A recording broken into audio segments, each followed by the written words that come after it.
بسم الله. هو موضوع فيديو النهارده هو سؤال شائع جدا، تمام؟ فلما بتيجي تعمل سيرش على المعمل بالاكونت بتاعه ما بتلاقوهوش. اول معمل بيعمل سيرش على كلينيك، فهو لما بيجي يعمل سيرش عليه برضه ما بيلاقوهوش. طب ايه سبب الموضوع ده؟ اول حاجه لازم تكون عندي الانفورميشن بتاعتي كامله. طب انا عايز اكملها. ده الاكونت بتاعي، خلاص.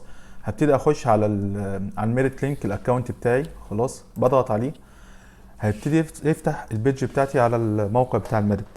اهم حاجه عندي عشان اظهر للمعمل او للعياده لازم تكون الانفورميشن بتاعتي كامله. فبخش على ماي انفورميشن، خلاص، وابتدي اكمل البيانات بتاعتي. الادريس انفورميشن، اهم حاجه عندي الادريس انفورميشن.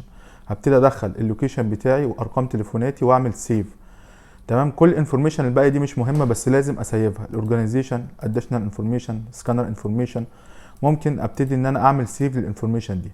ده كده هيتيح ليا ان انا لما اخش على بارتنر واعمل سيرش هظهر اللاب او المعمل اللي انا محتاج اعمل بحث عليه او اعمل بارتنر معاه. فده السبب الرئيسي ان انا ما بظهرش عن الايه عند المعمل او العياده. يا رب يكون الموضوع بسيط ومفيد ان شاء الله. كنت معكم مهندس احمد السيد من سلسله فيديوهات ميدت بالعربي. شكرا.